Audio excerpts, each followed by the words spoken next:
ಎಲ್ಲಿಗೆ ಹೋಗ್ಬೇಕಡ ನೀನೀಗ? ಗದ್ದಲಾಗ ಏನು ಮಾಡ್ಯಾಡ? ಗದ್ದಲಾಗ ಏನು ಮಾಡಿ ಹೇಳ ಹೇಳು. ಗದ್ದಲಾಗ ಏನು ಮಾಡ್ದೆ ಹೇಳು ನನಗೆ. ಕರ್ಕೊಯ್ತೀನಿ ಹೇಳು. ಗದ್ದಲಾಗ ಏನು ಮಾಡ್ದೆ ಹೇಳು. ಏನು ಮಾಡ್ದೆ? ಹಾಂ, ನಿಮ್ಮಪ್ಪ ನಿಮ್ಮ ಜೊತೆ ಏನು ಮಾಡ್ದೆ? ಅವ್ರು ಕಾಯಿ ಚೆನ್ನಾಗಿ ಕುಯ್ತಾರೆ. ನೀ ಏನು ಮಾಡ್ದೆ ಅಲ್ಲಿ ಹೋಗಿ? ಆಯ್ ಹೇಳು. ನೀನು ಚೆನ್ನಾಗಿ ಕೂದಯಾ? ಹಾಂ, ಸ್ಕೂಲ್ಗೆ ಹೋಗಲ್ವಾ? ಸ್ಕೂಲ್ಗೆ ಹೋಗಲ್ವಾ? ಅಲ್ಲಿ ಅಲ್ಲಿ ಚೆನ್ನಾಗಿ ಕೂಯಿಸ್ತಾರ. ಇಲ್ಲಿ ಬರಸ್ತಾರೆ. ನಿಂಗೆ ಕಷ್ಟವಾಗಿರೋ ಕೆಲಸ ಹೌದಾ? ಬರೆಯೋದು ಪುಸ್ತಕ ಪೆನ್ ತಕ ಬರೆಯೋದಕ್ಕೆ ಕಷ್ಟದ ಕೆಲಸವಾ? ಇಲ್ಲ ತೆನ ಕುಡುಗಲ್ ತಕ್ಕ ನಮ್ಮ ತೆನೆ ಕೊಯ್ಯೋದು, ಹುಲ್ಲು ಕೊಯ್ಯೋದು, ಹಸುಗಳ ಮೇಸೋದು ಕಷ್ಟ ಬಿಡ. ಯಾವ್ದು ಕಷ್ಟ ಹೇಳ್ಬಿಡ. ಹೇಳ್ಬಿಡ್ಬೇಕು ನಂಗೆ. ಯಾವ್ದು ಈಗ ಹೇಳ್ಬಿಡ್ಬೇಕು ಹೇಳು.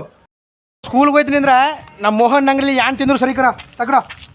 ಯಾನ್ ಹೋದ್ರೆ ಕೊಡ್ಬಿಡು. ಸ್ಕೂಲ್ಗೆ ಹೋಗ್ಲಿಕ್ಕ ಮೋಹನ ಕೊಡ್ಬಿಡು. ಮೋಹನ್ ಏನು ಬೇಕು ನಿಂಗೆ?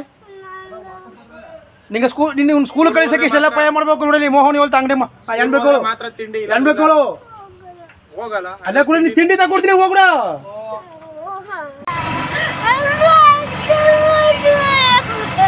ನಿನ್ನ ಸ್ಕೂಲು ಬಿಡದೆ ಹೋದ್ರೆ ನೀನು ಗದ್ದೆ ಕರ್ಕೋದ ನೀನು ಜೀವ ಮನ್ಕಾಯಿ ನಿನ್ನ ನೋಡಿ. ಮಿಸ್ ಗದ್ಕೋಬೇಕಂತ ಹೋಗ್ಬಿಡ. ಮಿಸ್ ಬಂದ್ರೆ ಕರ್ಕೊಬಿಡ. ಹೋಗ್ಬಿಡ ಸ್ಕೂಲ್ಗೆ ಹೋಗ್ಬಿಡ. ನೆಟ್ಟ ಸ್ಕೂಲ್ಗೆ ಐಕಳನ್ನ ಕಳಿಸ್ಬೇಕಾದ್ರೆ ಕಷ್ಟ ನೋಡಿ ಸ್ವಾಮಿ. ಆ ತಿಂಡಿ ತೆಗೆದು ಊಟ ಮಾಡಿ ನೈಸ್ ಮಾಡಿ ಒಳಗೆ ಕಳಿಸೋಗಂಟುವ ಎಷ್ಟು ನರ್ಕ ನೋಡಿ. ಆ ಮೇಡಮು ಪಾಪ ಚಂದಾಗಿ ಹೋಗಿ ಕೊಡ್ತಾರೆ ಅಲ್ಲಿ ಸ್ಕೂಲಿ ನೋಡಿ. ಈಗ ಎಷ್ಟು ಚಂದಗಾನೆ ಆಡ್ತಾರೆ. ಮಿಸ್ ಅವನಿಗೆ ತಿಂಡಿ ತಗೋತೀನಿ. ಅವನ ಸ್ಕೂಲಿ ಓದಿಸಿ ಮಿಸ್.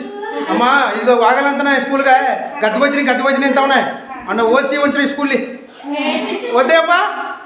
ಹೋಯ್ತೀನಿ ಕವ ಗದ್ದಲಿ ಬಿಸ್ಲುಕವ ಬೇಡಕವ ಜಾನ ಮರಿ ಓದ್ಕಪ್ಪ. ಅಡೋ ನೋಡ್ಯಾಡೋ ಅಲ್ಲಿ ನೋಡ್ಯ ಅಕ್ಷರಗಳಲ್ಲಿ ಹೆಂಗೆ ಬರ್ತಾರೆ ನೋಡ್ಯಾಡ. ಓದಕ್ಕೆ ಕೈ ಮಕ್ಕಳೆಲ್ಲ ಕೂತ್ಕೊಂಡು ಓದ್ತಿಲ್ಲ ಬೇಡ. ನೀ ಆ ಕಡೆ ಬುದ್ಧಿ ನಿಂಗೆ ಈ ವಯಸ್ಸಿಗೆ ಬಿಟ್ಟಿದ್ದೆ. ತಿಂಡಿ ತಂದು ಕೊಡ್ತೀನಿ.